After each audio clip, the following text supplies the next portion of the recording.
Welcome to the Skeptic Zone, the podcast from Australia for science and reason.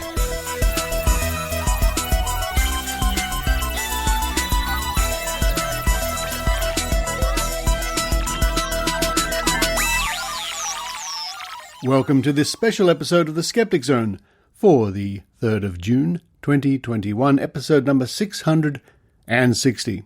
In today's extra episode, we present Eran Segev with his interview of Julia Galef, who has written the book The Scout Mindset. You'll find details of the book and other links in this week's show notes. And also this interview includes many chapter markers, so you can get to the section you want or re-listen again at your leisure. So sit back and relax and enjoy this interview by Eran Segev with author Julia Galef.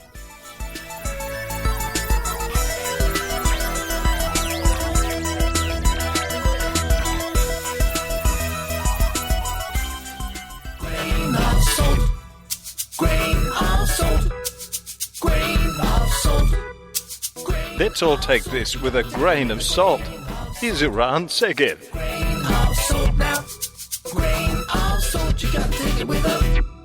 Julia Galef is a public intellectual whose TED Talk has now attracted about 5 million views. She's also the host of a popular podcast, active in the skeptical community and in the effective altruism movement, and now also the author of a wonderful new book, The Scout Mindset. I have recently spoken to Julia in what was meant to be a half-hour discussion, but it was impossible to keep to the time given her fascinating insights and thoughtful analysis. I hope you enjoyed this interview as much as I did. Welcome to the Skeptic Zone, Julia. Thank you. Great to be here. I have a pile of questions, but about all kinds of things. Hopefully I have a pile of answers. Yeah. You have a lot in your history and in your experience that I would like to discuss. But let's start with your book, The Scout Mindset. First of all, congratulations. It's your first book, and it appears to be doing very well because when I was looking for it, it was sold out on a couple of online stores. Oh, wow. Well, that's good news and bad news, I guess. yeah. But I ended up buying it both on Amazon and on Audible. I read it and listened to it, and it's great. It was good to have you in my ear for all these hours. In the book, you refer to the scout mindset, of course, but you contrast it with the soldier mindset. What is the difference between the two? Both the scout and soldier mindset are metaphors for ways of thinking, ways of deciding what to believe. And I'll start with the soldier mindset. Being in soldier mindset means being motivated to defend some pre-existing belief or to defend some belief you want to hold against any evidence that might threaten it. The reason I chose soldier as the metaphor is because this way of reasoning is really very militaristic. We talk about supporting our beliefs or buttressing our positions. We talk about digging in our heels or bolstering our case. These are all, the metaphor is as if we are defending a fortress in a war. And we also, of course, talk about going on the offense, about shooting down opposing arguments or poking holes in someone's logic. So I call this soldier mindset. The official term in the field of cognitive science is directionally motivated reasoning, which was a little less catchy and colorful, I thought. So I call it soldier mindset. But my favorite definition for directionally motivated reasoning or soldier mindset comes from a cognitive psychologist named Tom Gilovich. The way he put it is, when we're evaluating something we want to believe, we ask ourselves, can we believe this? Or can I believe this? And we search for any justification to accept it. Whereas if we're evaluating something we don't want to believe, we instead look at it through the lens of, must I believe this? And look for any excuse to reject it. And so, to sum up, this is how soldier mindset works. We apply different standards of evidence or rigor, or which sources we will accept testimony from, depending on whether we want to believe the conclusion. So that's soldier mindset. And then scout mindset was my term for an alternative to soldier mindset, a different way of thinking about evidence and what's true. And the scout, unlike the soldier, is not trying to attack or defend things. He's trying to go out and just see what's really there, see what's really true to the best of his abilities, and form as accurate a map as possible of a situation or an issue. So being in scout mindset means being or trying to be intellectually honest and fair-minded and just curious about what's actually true. Obviously, you can never know for sure what's actually true. And this is sort of part of the metaphor that you have this map of reality and you accept that, like all maps, it's going to be incomplete and imperfect, and you're going to have to revise it over time as you learn new information. That's scout mindset and soldier mindset. Does that mean that the Scout mindset does not have motivated reasoning? The technical term for Scout mindset in cognitive science, the non-metaphorical term, is accuracy-motivated reasoning. So it's reasoning directed at trying to figure out what's true, as opposed to soldier mindset, which is reasoning directed at supporting a predetermined conclusion. They're both motivated in the sense, but one's motivated towards the truth and the other one isn't. What we colloquially call motivated reasoning is really what in the book you refer to as directionally motivated reasoning. Yeah, it's a bit of a confusing jargon, but yeah, what we call motivated reasoning colloquially is actually shorthand for directionally motivated reasoning. Okay. How is the Scout mindset different from critical thinking and scientific skepticism? We're both skeptics, and I think that's definitely, to me, it sounds, when I read the description of what Scout mindset was in the book, I thought that's very much what I try to apply as part of skepticism. How is it different? There is a lot of overlap. I'd point to a couple important areas of non-overlap. One is that critical thinking, at least in practice, the way it's done in practice, if not in theory, is often like you can apply your critical thinking to anything. So you could apply your critical thinking to trying to find flaws in claims that you encounter. So if you spend your time reading claims from people who say they saw UFOs or ghosts or that astrology works or whatever, you could be really good at critical thinking. And what that means is you're really good at pointing out flaws in the logic or, potential alternate explanations for the phenomena that people are claiming exist. That's not necessarily Scout mindset if you're not also applying that critical thinking towards things that you believe. So maybe a shorter way to say that is that critical thinking is like a method, but you still choose what to use that method on. And if you choose to use that method on claims that you don't want to believe, then you still end up in soldier mindset. So a method versus the direction in which you point that method or something. You might want to reply that, critical thinking is supposed to be applied to everything, including things that, beliefs that you hold dearly. And so that's why I kind of said, well, in theory, that might be true, but in practice, the way I see a lot of people applying critical thinking is in this kind of one-sided way towards claims that they were hoping to debunk anyway. It sounds to me like basically what you're talking about, or the way you see it, is that skepticism or critical thinking is more about debunking claims rather than assessing evidence more holistically. Is that a fair representation? I think that's not wrong. Well, it's more about what claims you're focusing your critical thinking on. If you imagine someone who spends a lot of time debunking pseudoscientific claims, and suppose he's actually pretty good about saying, well, this claim I can thoroughly debunk, this other claim I'm not so sure, maybe it's false, I'm not positive. He's not just blindly rejecting every single claim, and that's good, but he never actually turns that critical lens on, say, his political beliefs, or his belief that he's right in arguments about his relationship or something like that, because he just doesn't want to. He'd much rather just stay secure in his conviction that he's always right about politics or relationships or whatever. I would call that a failure of Scout mindset, even though he clearly has the ability to be a really good critical thinker when he wants to be. Is it more about then the way the movement has evolved? I suppose it sounds to me like the way I think about skepticism, I'm not saying I necessarily apply it, but the way I think about skepticism, it read very much like what Scout mindset is, how you define Scout mindset. So to me, it felt at least significant overlap, if not complete. Definitely significant identical. overlap. So I'm just wondering whether the difference is more to do with just the way skepticism has evolved as a movement and as a community. I guess I don't know for sure because I haven't really been fully immersed since the beginning, but my guess would be that there have always been lots of people who are more enticed to the skeptic movement by the enjoyment of debunking, of kind of pointing out the ways in which other people are wrong, and less so on turning that on themselves and asking themselves the hard questions. I've definitely met people like that. I guess I don't have a strong intuition about whether they've gotten more or less numerous over the years. And I want to emphasize that I've met a bunch of people in the skeptic movement who I think are wonderful scouts as well. But yeah, I think just inevitably there's something really fun about debunking other people's wrong arguments. And so, of course, that's going to attract a lot of people who find that appealing. One other thing I wanted to point out, area of non-overlap between Scout mindset and critical thinking, is that a lot of the examples of Scout mindset that I talk about in the book have to do with kind of being willing to acknowledge unpleasant or inconvenient truths to yourself, or being willing to consider unpleasant possibilities like, maybe I did actually screw up. Maybe I was responsible, at least in part, for that failure at work, or maybe I actually did make a mistake in quitting my job or in getting into this relationship or whatnot. I guess you could call that critical thinking, but it's more about sort of emotional strength and self-awareness or something like that. It's not the kind of thing that usually comes up in critical thinking classes, but it falls under Scout mindset because it's about actually wanting to know what's true about your choices and your life, as opposed to just believing things that are comforting. I think I could probably strengthen your position a little bit by thinking about my own attitude. So one of the things that I always, when I talk to people who are not within the skeptical movement, and I tell them about skepticism and all that, because I've been in it. It's part of my identity in a sense, and we'll talk about identities later on.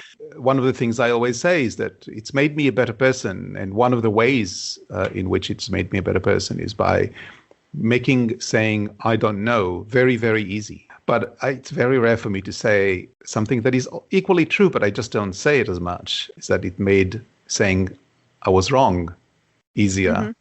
So the fact that I emphasize the being not knowing over being wrong, I suppose it kind of says something about my attitude to skepticism. It's an interesting point, and I admire you for making it. But I can think of other explanations, like maybe if you rarely take confident positions one way or the other because you recognize that everything is complicated and it's hard to know anything with certainty, then the frequency with which you find yourself saying I was wrong is going to be much lower than the frequency with which you say I don't know. Does that make sense?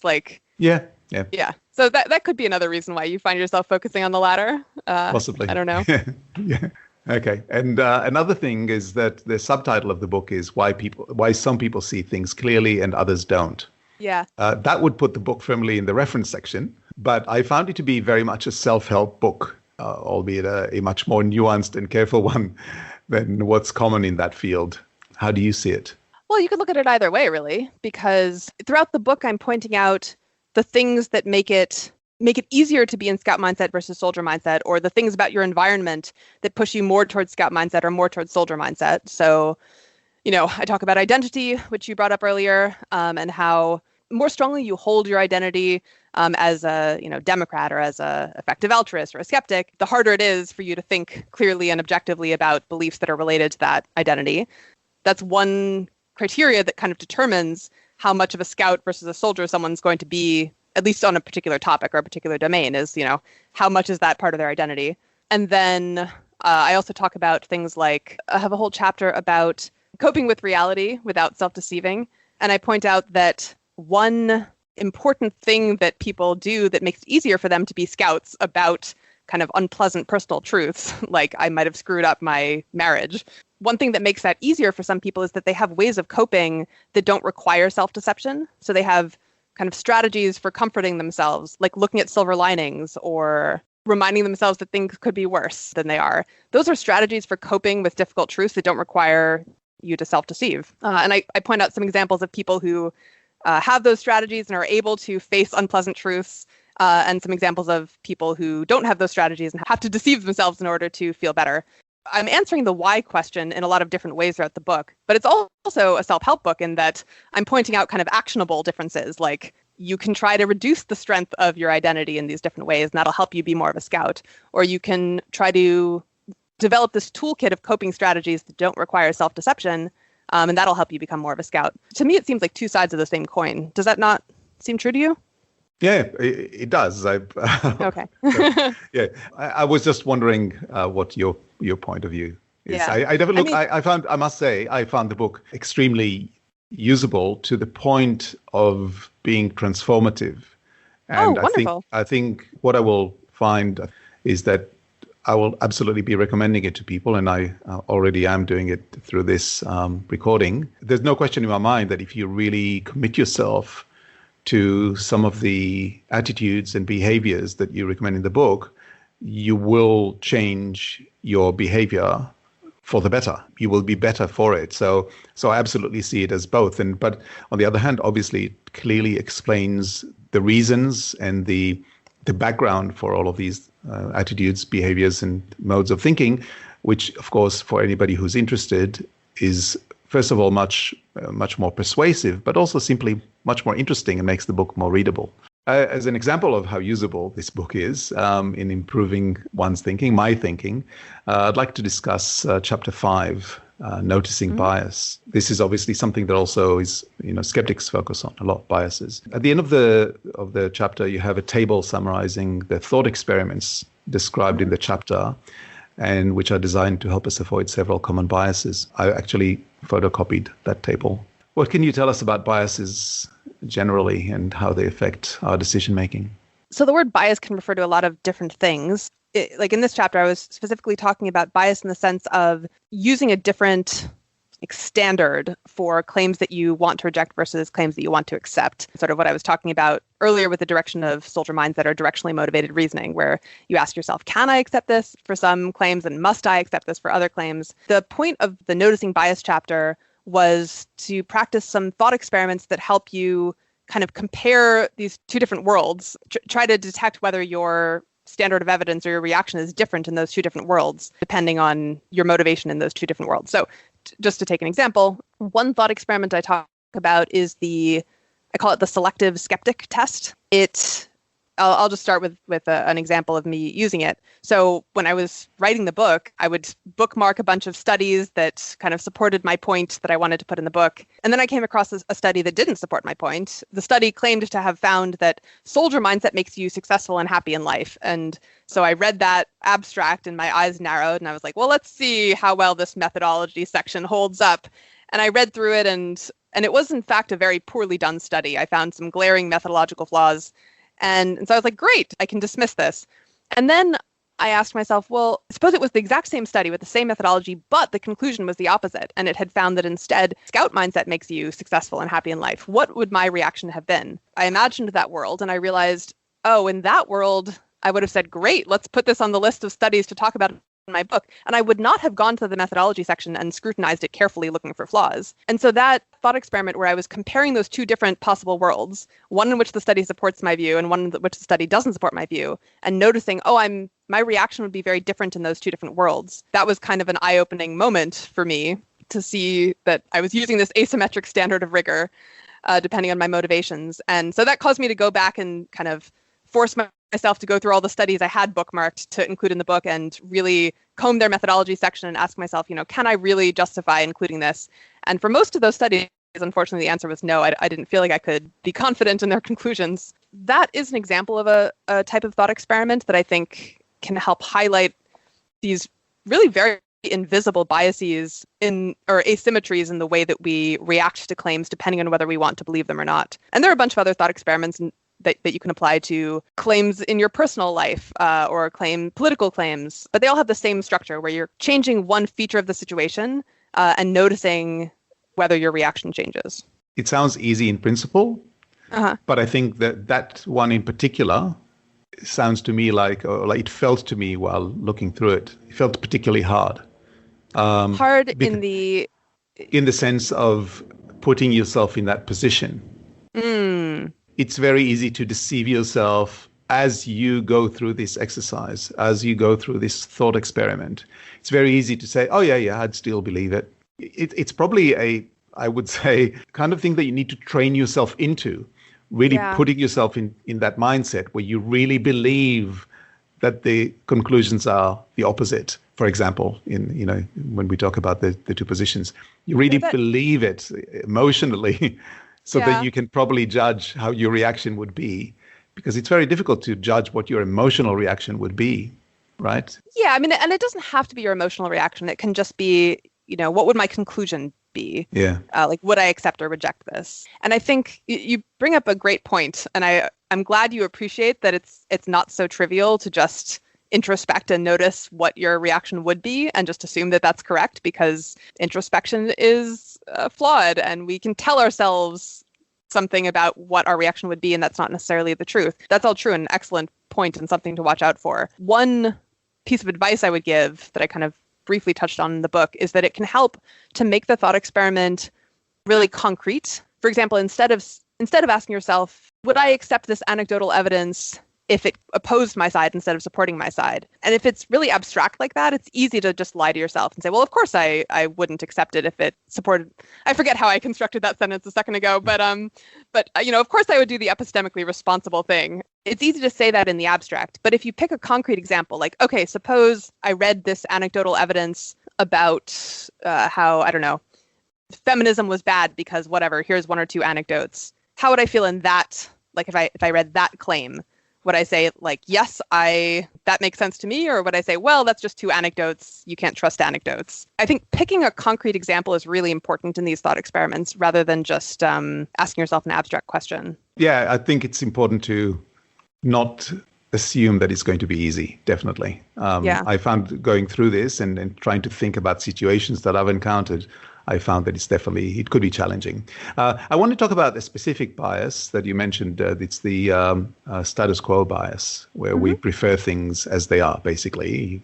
You explain how we should say, okay, if the alternative another position or the alternative position were the status quo, would we then want to change to the current position? Do I present that correctly? Basically, yeah. I would just say it's not necessarily wrong to prefer things the way they are, but if that's the only reason why you prefer things. That's very good, because that leads to my question, which is change itself bears a cost. I mean, for example, Yes. when we talk about, for example, organizations, I'm a manager, I work, a large organization, a lot of people. I spend a lot of effort and money and people on managing change by itself. The reason is that people don't like change, and it takes time for people to get used to something new. And I'm wondering whether that actually provides a certain bias in favor of status quo, not from the emotional or rational sense, but from a practical perspective. Right. That is a great point. The status quo bias thought experiment is designed to highlight for you that the only reason you prefer the status quo is either that you just kind of irrationally prefer the status quo because it's the status quo, or because you don't want the transaction costs. If it's the latter, that could be rational, depending on how significant the transaction costs are. Yeah, okay, so one example I talk about in the book is someone who I actually know, a friend of mine, who did this thought experiment when he was hesitant about moving to the Bay Area to start a well-paying and exciting job there. And he was hesitant because it would mean moving away from his friends who he'd grown up with. And so he did this thought experiment where he flipped the status quo around and said, well, suppose I was already in San Francisco working at this exciting job, but I had an opportunity to move back home to be closer to my friends. Would that seem like a tempting deal? And he realized, no, that really wouldn't be tempting at all. I would want to stay in San Francisco. Either that could mean that he had been influenced irrationally by a status quo bias, or it could mean that he just is averse to change for whatever reason. It could be fear of risk, or it could be just the effort of making a change, which is sort of what you were alluding to earlier. The fact that he got that result in the thought experiment doesn't prove that he's being irrational, but it at least highlights to him, it makes it very kind of clear and salient and explicit.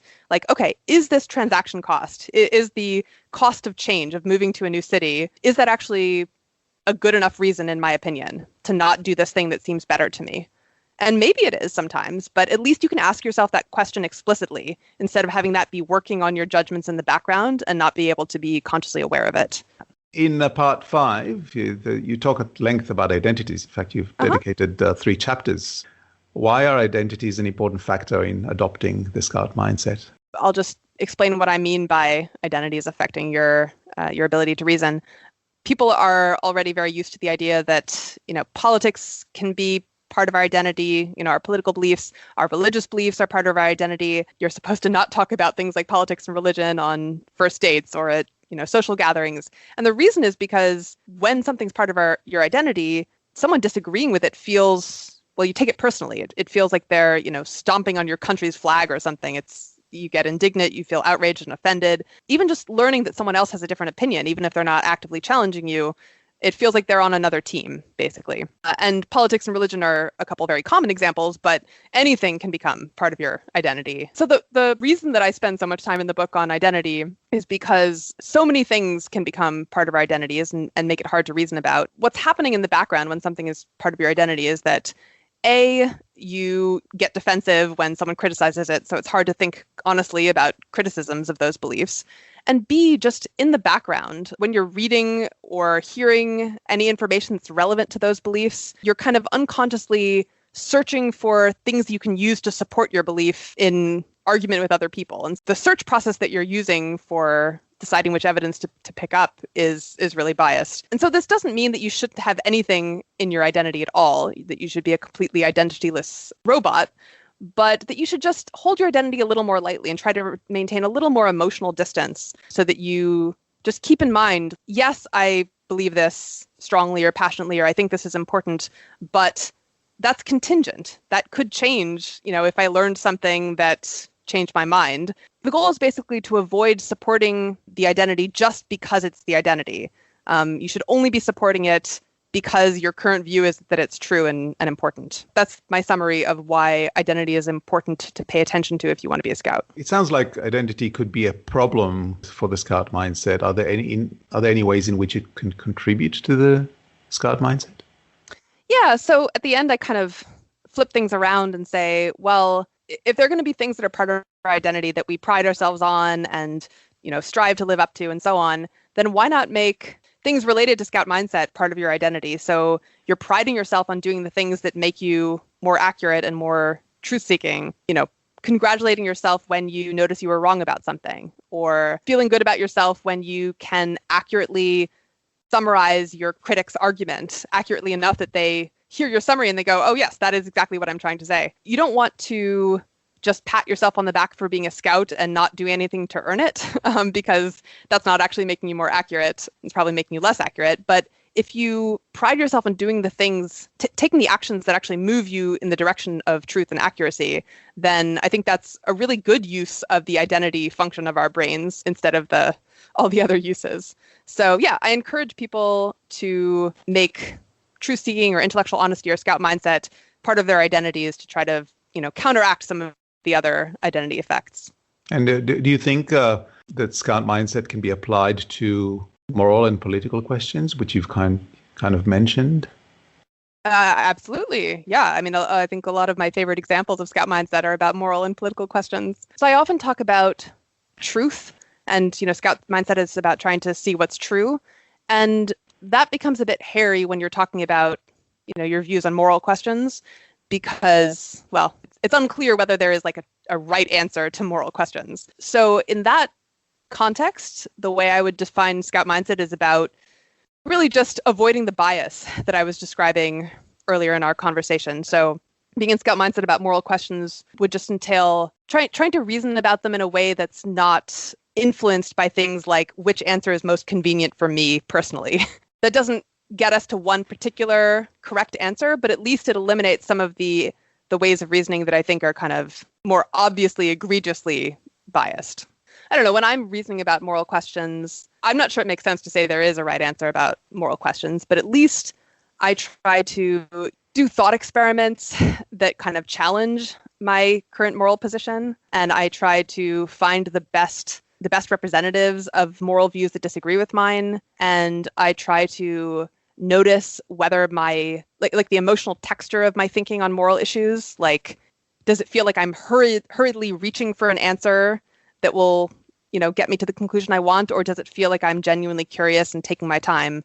And so these are all criteria that I think, even if you don't think there's a single right answer about morality, I think it is fair to say that there's like some conclusions that are a little more justified and reasoned than others, and I'm trying to aim at the former. I suppose a corollary of that question is, do you think there's a correlation or link between scout versus soldier mindset and conservatism versus progressivism? Certainly not a simple link, in that I can definitely find lots of examples on both sides of people being in soldier mindset or in scout mindset. There are definitely theories, most of which come from progressive social scientists. So take this with a salt shaker worth of salt. But there are definitely theories that there's something about conservative ideology that attracts personality types who are less inclined to be open-minded and question their beliefs or their lifestyle or background, etc. That seems maybe plausible to me, although the research that claims to support that theory is pretty terrible, which I actually talk about in the book. But just because the research supporting that theory is bad doesn't mean the claim is necessarily false. So that could be true. I don't have strong intuitions one way or the other, and I don't think we have great evidence about it. So in the book, you mentioned the studies about the rigidity of the right and the problems that Right, that's existed. what I was referring to. Do you want to describe that? Sure, quickly? the theory is that conservatives or people on the right in the US tend to have personalities that are more rigid and less open-minded. And some of the sort of core research that claimed to support this theory, the way they measured how rigid someone is was by asking them questions like, do you think that women should have the right to get an abortion whenever they want? Or do you think it's a great thing when women and gay people challenge the traditional values of their societies and forge their own paths, etc.? Or do you support the death penalty? And your answers to these questions determine how rigid the researchers consider you to be. And of course, the problem is that these are very political questions. They're essentially asking you, like, are you on the right or the left? And if you answer questions that indicate you're on the right, then you get classified as rigid. And then the researchers conclude, like, oh, wow, what a surprise. Rigid people are more likely to be on the right. It's completely circular and tautological. And so I brought that up in the book as kind of an example of how just because you're smart and well educated and very knowledgeable about your subject area does not mean you're immune from soldier mindset. Because I think these researchers are kind of a good example of people who are smart and well educated and knowledgeable about cognitive science. But I think the fact that they published these studies and that they went unchallenged in their little subfield for so many years is kind of a bad sign about their ability to think objectively about these questions. I hope you will give me a bit more of your time because I have so many more questions that I want to ask you. So first of all, you've given a TED Talk in 2016, which has now on almost 5 million views. I checked last night, it was like 4.9 million or something, in which you discuss the Scout mindset. And I'm just wondering, is that where the book started? No, I've been using this metaphor for a little while before that. So the genesis of the metaphor, actually, which I don't know if I really made clear in the book, but it's kind of chimera of several different metaphors all lumped together. One of those metaphors is the idea of our beliefs as fortresses, like we fortify and support and defend them, and also the metaphor of arguments as battle, that we try to knock down or shoot down opposing arguments. And those metaphors I first encountered in George Lakoff's book, Metaphors We Live By, I think it's called. So that's where the idea for soldier mindset came from. And then Scout mindset came from the metaphor of the map and the territory, which I originally encountered on Less Wrong, but it actually comes from some philosophers, I think mid-century philosophers. But the idea of the map and the territory is just what I was referring to earlier, that you need to keep in mind that the judgments you form about the world, your map essentially, is different from the world itself. Basically, it's a warning against what psychologists sometimes call naive realism, where you just assume that the way you perceive the world is the objective truth, and you forget or just don't acknowledge that there's this filter that everything's passing through, and that filter can be flawed. Yeah, so the idea of the map and the territory kind of combined with this soldier metaphor in my head to produce the soldier and the scout. So that's where that came from. Yeah. Okay. Well, I definitely recommend people go and watch that talk. It was excellent. Now, you define yourself as a rationalist, I suppose. You have the podcast, Rationally Speaking. I think I've heard you refer to yourself in an interview as a rationalist. I never actively self-identify that way. I just feel compelled to jump into arguments online about rationalists when people are accusing them of various things. And so then I have to jump in and defend the rationalists. And I think, yes, I count as a rationalist, but I do try to avoid wearing my self-identifying labels proudly, or waving them as a flag. And so, yes, by all reasonable definitions, I count as a rationalist, but I'm not trying to go out there and proclaim that. Okay. So you're not. Yeah. I recognize that the name of my podcast might seem to undermine my claim that I'm not trying to go out there and proclaim myself to be a rationalist, but it's actually a bit of a just coincidence, because the name of the podcast came from the name of Massimo Pigliucci's blog, Rationally Speaking, which existed years ago before I ever met him or encountered the skeptics. And I met him in, I guess, 2012 2010 or late 2009, and he proposed that we start this podcast together, and we just decided to give it the same name as his blog. And so now I'm solo hosting it, but I didn't actually choose the name myself. So it's a bit of a coincidence that I am a rationalist and also have this podcast, Rationally Speaking. Okay. Just a little anecdote about the podcast, by the way, is that when my partner Maya and I met, one of the things, I think it was on the first date, we compared podcast lists. Yours popped up in both of ours, and that was kind of one of the things. Is it a good sign? Oh, that's so lovely. And now we live together, and so. Oh, wow. I'm chalking that up in my, as a win in my column. Yeah, but being rational poses some risks. But in your book, it's best exemplified by Mr. Spock's blunders due to not understanding human nature. Now, in a world dominated by social media, where you get instant feedback on a lot of things straight away, there are some risks involved in trying to find the truth that I would like to discuss with you and get your view on. Mm-hmm. The first one is, how do you best deal with sensitive topics? I could mention gender as an example. How do we ensure that we find the truth but don't unnecessarily offend people in the process? And are there questions that we shouldn't ask? I don't think that there are questions that no one should ask. Sorry for the double negative there, but I think it would be a really strong claim to say that no one anywhere in any academic department or in any blog or social circle should ever be allowed to ask such and such question. That's a very strong and very restrictive claim that I would definitely not stand behind. I would say the loss to freedom of speech and freedom of thought and our just collective ability as a society to figure stuff out together of such a policy would be huge compared to the benefit. So no, I wouldn't support that policy. But I do think it's totally fine and reasonable to say that in some spaces or in some contexts, you should avoid such and such questions because they're going to be inflammatory or they're going to antagonize people or whatever. On a case-by-case basis, I think it's fine to have some questions or topics be off limits. And then we just, get into the weeds about when exactly or in what context and who gets to decide. And those are all very complicated questions. But I just wanted to distinguish between not allowing discussion of a topic anywhere versus not allowing it in certain specific cases. I feel like those two things get conflated sometimes. Yeah, I think there's also the thin line between asking questions and just asking questions, if you know what I mean. I do. Yeah.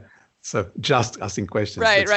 I heard those quote marks. So I'm just wondering whether that could be perhaps an issue of how we navigate that, and perhaps how do we make it clear that the questions we're asking are genuine? Because very often the difference between asking questions and just asking questions is the perception of the other side, the person being questioned or those observing. And I'm just wondering whether some of it is simply about making it clear that the questions are genuine. And you do see online people saying honest question or genuine question before they ask something. So I'm wondering whether that's part of it. Interestingly, sometimes when someone says genuine question, what follows does indeed seem to me to be a genuine question. They're just curious or they don't understand.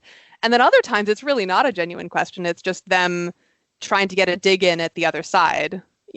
Genuine question, do the Democrats really not understand, such and such obvious fact or what's going on there? So this is part of the problem, that because people so often pretend to be just asking questions when really they're trying to ask leading questions to make the other side look bad, or they're not actually interested in what you have to say in response to their questions. They're just trying to troll you or whatever. Because that's so common, it becomes really hard to have those ideal conversations in which you are genuinely asking and answering questions. It becomes hard to honestly signal that. There's no way to just say, by the way, guys, I'm honestly asking questions here, and have everyone just accept, well, of course, yes, you must be telling the truth, because lots of people are lying. Or not lying, but just kind of self-deceiving, but thinking that they're just asking questions when they really aren't. I think this is honestly one of the big causes of, one of the big problems with our discourse today is the fact that so many people pretend they're asking questions or arguing in good faith when they really aren't, and that just poisons the well. I don't think that there's an easy, straightforward solution to that, but one thing that can help is to read your question to yourself before you post it or tweet it or say it or whatever, and just ask yourself, does this actually sound like what someone would say if they were genuinely interested in asking in good faith? And I sometimes notice that that's not the case for me when I ask a question. I don't know, there was an example recently where I was responding to someone and I said something, or I was about to say something like, so in your mind, such and such is true. And when I typed that out, I didn't feel like I was being snarky or antagonistic or anything. I felt like I was just trying to clarify what they meant. But when I read it out loud to myself before hitting send, I realized, oh, that phrase, "so in your mind," it's kind of a sneer. Yeah. But it hadn't felt that way to me consciously when I first typed it. I was feeling annoyed at them. I was feeling some disdain for their position or their arguments or whatever. And that came through in the words that I chose, but I wasn't consciously aware of it when I chose those words. And it was only when I read it aloud to myself and imagined seeing someone else write those words that I was like, oh yeah, that's kind of an obnoxious phrasing. So yeah, the part of the solution, I think, is just becoming more self-aware about when your irritation with the other side is showing through. It's really hard to just declare in a one-off instance, I'm just asking questions in good faith and expect everyone to believe you. You kind of have to develop a track record over time as someone who is operating in good faith.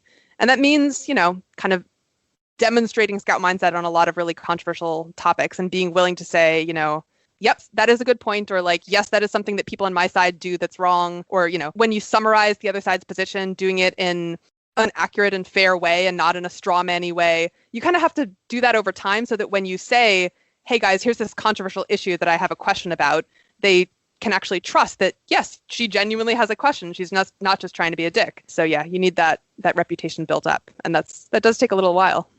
Yeah, probably does. Controversial question. So I'd like to know what you think of cancel culture. And I'm referring both to the term and to the phenomenon that it supposedly describes. I'd like to know whether you think it's real. And I'd also, if assuming that it is real, whether it's new or different from past attempts at silencing dissent. I do think it's real, and I do think it's somewhat different from what existed 15 years ago. It seems to me that the main crux of disagreement between the people who talk about cancel culture, with worry, and the people who scoff at them, I think one of the main cruxes of disagreement is over how serious the consequences actually are. Because the people who say like, oh, cancel culture isn't a real thing, stop complaining about it, will often say like, oh, well, those people who you say were canceled, quote unquote, they still have jobs, or, they can get another job, or they still have audiences. They're not really canceled. And that's true in a sense, but there are still real and often significant consequences to saying something that the internet or your social circles decide is over the line. Just the fact that you develop a reputation as someone who's a bigot or a racist, if that's not actually warranted, that alone seems to me like a pretty significant consequence. Like if someone Googles you and finds articles about how you're a bigot and a racist, that seems like an unfortunate outcome to me. It does seem like a sad thing if that's happening to a lot of people who don't actually deserve it. And that's like that's a thing we should be concerned about and should be trying to minimize the number of people who get tarred with that brush who don't deserve it. That I think is a legitimate thing to be concerned about. And then the other crux of disagreement, I think, is over, it's less about like, should we cancel people for saying the wrong thing? And it's more about the boundaries of what kind of mainstream online society considers to be a reasonable view that someone could hold. What it seems like to me is happening is that in like 15 years ago or 20 years ago, there were a lot of things that people might disagree about, but they were like, well, yeah, I disagree, but the fact that you hold that view doesn't make you the worst person in the world. And now it seems like the set of things that you can disagree about and not be a villain is much smaller. It's not necessarily that people are reacting more strongly to taboo views than they used to. It's that there are more views that are taboo than there used to be. Does that make sense? Yeah, I must say I'm not as confident as you are about this. I think I'm in two minds about it. On the one hand, I agree that there's definitely a lot of taboos, and there's potentially be severe outcomes to saying what's considered to be the wrong thing online. Yeah.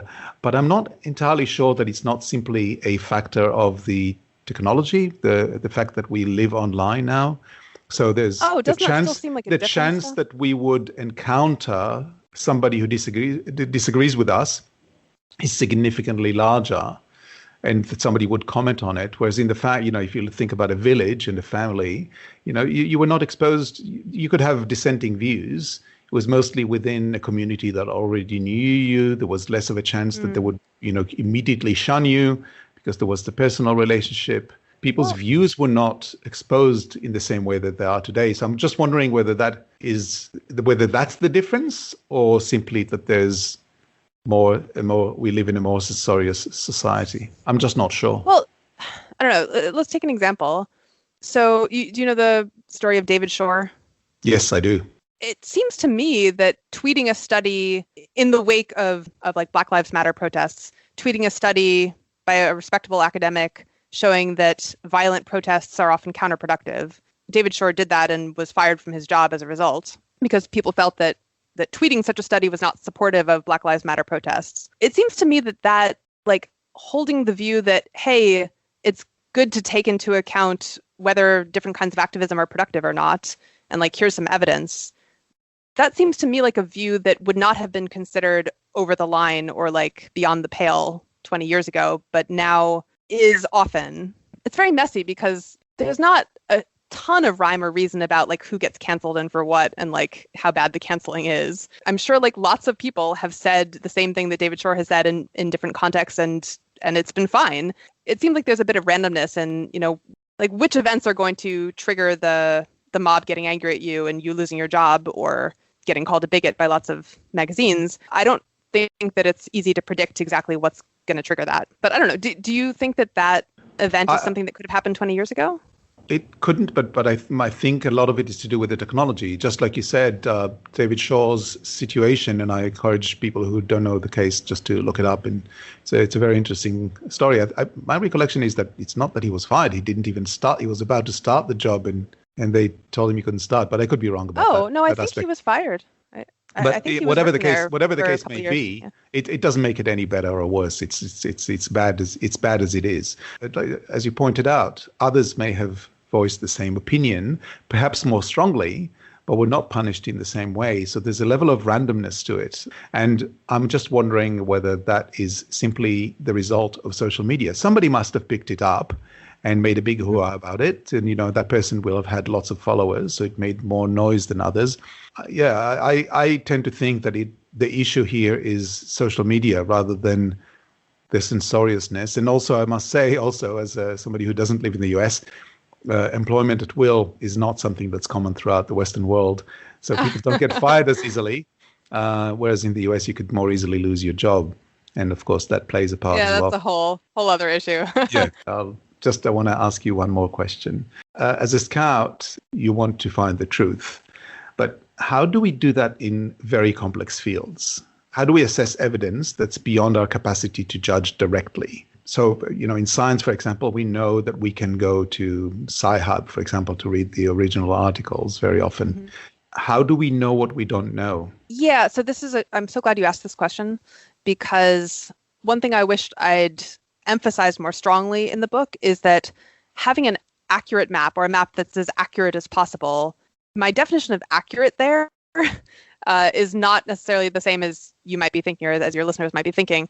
It doesn't necessarily mean knowing the precise truth about every question. It just means being well calibrated, or it's some combination of, you know, having the right answers and having the right amount of uncertainty about your answers. The appropriate strategy for the vast majority of things in the world, because you just don't have time to investigate everything even if you wanted to, the appropriate strategy for the vast majority of things is just to recognize how uncertain you are, or to say, you know, well, my guess about this complex medical question is that probably stents help prevent this disease, but I could end up being wrong about that. I'm just basing that off of whatever, you know, my impression of the medical consensus. You have these error bars around your estimates, and you are self-aware about what your judgments are based on and what could cause them to change.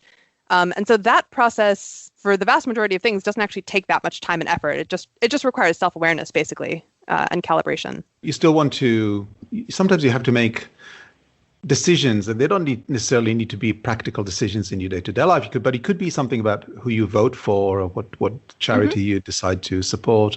Do I spend this money on supporting a climate change activist group, for example? I want to know whether the risks that they're highlighting are real or not. And of course, for that, I need to know what the science says.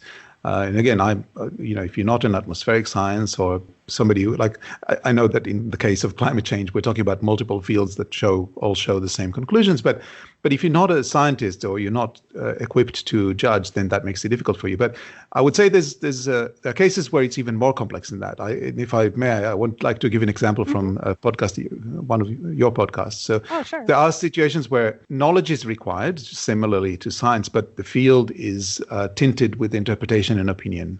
For example, the law. And I think you know where I'm heading with this. You recently interviewed Professor William Borde, and he defended originalism. And I posted about this to a lawyer who has a podcast, Opening Arguments, Andrew Torres. I posted it to him and asked him what he thought about it, because he rejects originalism very, very strongly. And I was wondering what he thought. And he made 2 shows about it. And he said he contacted you and William Borde to discuss this. Anyway, I don't have an opinion about this because I'm not a legal mind. I don't have legal training. I find this discussion very interesting, but I find the arguments on both sides compelling to one degree or another. But let's assume for a moment that I needed to make decisions based on this. How do I know in a situation like this? Again, this is a field where knowledge is required, but here we have 2 eminent people that both sound trustworthy and knowledgeable, disagreeing with each other. What do I do about something like that?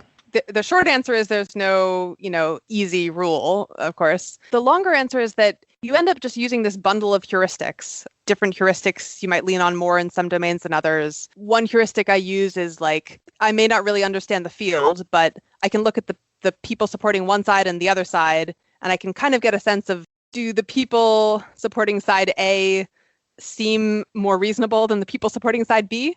That's a heuristic I often use. I often will also just use priors, like if a theory is really new and unusual, I might say like, well, how often are really new and unusual theories correct? And if it's really rare, then I might put lower probability on that being true, even if I don't really understand the subject matter because it's outside of my area of expertise. None of these heuristics are guaranteed, and I'm applying them in kind of this messy, subjective way. I'm kind of making a lot of educated guesses, and I can't prove that I'm right. And that's okay, and that's inevitable. But over time, you want to sort of pay attention to which of your heuristics seem to be working out well. Like when you can actually find the answer to something, you want to look at like, well, how accurate were my heuristics in this case? Like, did they lead me astray or did they help me get the right answer? And over time, you kind of update your heuristics and learn which ones to rely more on or to rely less on. The way I'm describing it, it sounds really pretty messy and qualitative, and it is. But a less messy and somewhat more like analytical version of this approach is, I think, in the example of the super forecasters that I wrote about in the book. These are the people in the longitudinal multi-year forecasting tournament that was run by the government, this department of the U.S. government called DARPA, or IARPA, in which they pitted teams of forecasters against each other to see, who was better at predicting the outcomes of various world events, like, which world leader will be reelected or when this such and such civil war will end, et cetera. And the super forecasters were this team that was recruited and led by, among other people, a political scientist named Philip Tetlock. And he called them the super forecasters because they just blew the competition out of the water and were more accurate at predicting political and economic events than like the CIA's analysts, not to mention, professors who were allegedly experts in politics and economics over the years. They were, I think, like 30% more accurate than the CIA, despite not even having access to the classified information that the CIA had. These are the kinds of things that super forecasters talk about doing when they make their forecasts. They have certain heuristics, they have certain priors they use to try to, make their guesses, always with a corresponding confidence level. Like they might say, oh, I'm 90% confident that such and such leader will get reelected, or I'm only 60% confident that civil war will end this year, et cetera. Over time, they revise those heuristics and they learn when to rely more on certain kinds of evidence or when to rely less on it. And that's just, I think, the best you can do. But isn't the key, I think I love that part of the book, but I thought to me the key in all of that was that they constantly, you discussed this, how they constantly update. They it's not like they say I'm 60% confident and that's it. They will constantly update their prediction and they will constantly update the margins of error, the error bars around that prediction as well. Perhaps that is the answer. Just be constantly updating your view and be open to recalibrating. Yeah, and I guess an important distinction I should make, the super forecasters were trying to be as accurate as possible, but you can actually be well calibrated without putting in nearly as much time and effort as the super forecasters did. Sorry, I should just define being well calibrated. To be well calibrated means to have the appropriate level of confidence in your beliefs. Out of all the times you say you're 60% sure of something, you're actually right 60% of the time. Out of all the times you say you're 90% sure, you're actually right about 90% of the time. That's good calibration. You can practice your calibration without having to become an expert in something. So you can take a quiz of 40 trivia questions, try to guess the answer to which country is bigger or which invention came first or whatever. And even if you know very little, kind of try to make guesses and put a confidence level down next to your guess. And most people, when they first take a calibration test, are pretty bad. They're pretty poorly calibrated. Usually they're overconfident. So they're not right nearly as much as they think they're going to be right. But if you do a few of them, you quickly become very well calibrated because you just kind of get a sense for when is it appropriate for me to be confident and when is it not? How much do I really know? That's kind of a domain general skill. Being good at noticing, like, can I justify being confident about this or do I not really know very much? There aren't like hard and fast rules for how to be well calibrated, but it's a skill you pick up just through practice. You can choose to like put in the time and effort on some fields to try to become really accurate, but failing that, you can at least be well calibrated. Okay, well, I think that's a good point to end this interview on. Before we wrap up, I want to say how much I enjoy your podcast on a regular basis. Oh, thank you. And the book, I can't recommend it highly enough. I want to make sure that people understand that despite the fact that it's very thought-provoking, and as I mentioned earlier, I think it has the potential to be transformative if you dedicate yourself to using the advice in it. I think it's extremely readable. It's really enjoyable to just read through. I've read it. I'm a very slow reader. I read through this very quickly and listened to the audiobook as well. And as I mentioned, I also photocopied a couple of pages just for future reference because I think they could make a change in the way I think about things. And I speak as somebody who's really dedicated the last 20 years of their lives to critical thinking and to trying to be better in thinking, finding the truth and living life according to what's true, not according to what I would like to be true. I can't recommend the book and the podcast highly enough. Okay, well, where can people find you if they want to listen and read your work? Well, I'm Julia Galef on Twitter, and my website is juliagalef.com. My podcast is Rationally Speaking. It's rationallyspeakingpodcast.org. And my book is The Scout Mindset, and you can find it on Amazon or hopefully lots of other booksellers, although now I'm worried that it's sold out. No, it was sold out for the moment. They actually said it will take another 2 weeks or something like that, and okay. I didn't want to wait. So okay, okay, good. And it's been a pleasure. So great to be on your show finally. Thank you so much, and all the best, and thank you very much for being on the Skeptic Zone. Grain of salt now. Grain of salt, you gotta take it with a